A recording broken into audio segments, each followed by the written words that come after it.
So the organization that I founded is called New Horizons Child Development Center. That was the first organization that we started with.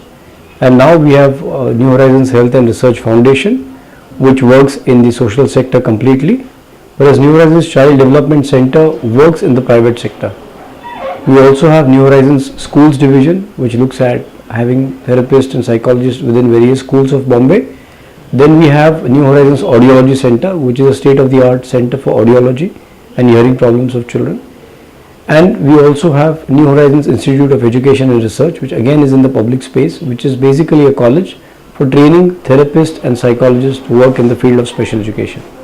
So I wanted somewhere where we could have all these services under one roof facing each other, so that if the physiotherapist wanted to speak to the occupational therapist or they wanted to speak to the doctor, they wouldn't have to travel far.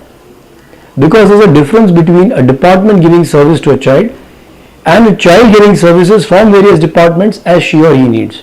Because then in the latter case, it is centered around what the child needs. Whereas in the former case, it is centered around just the doctors and the therapists.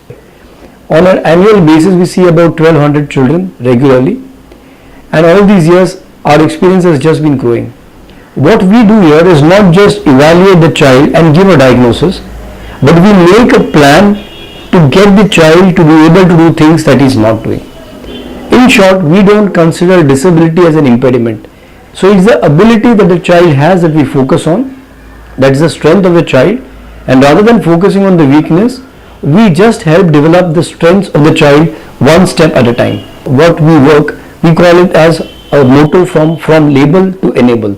So rather than just labeling the child as a disabled child, as a special needs child, just giving him a label of autism, we want to enable the child to be able to achieve things which the child has not achieved.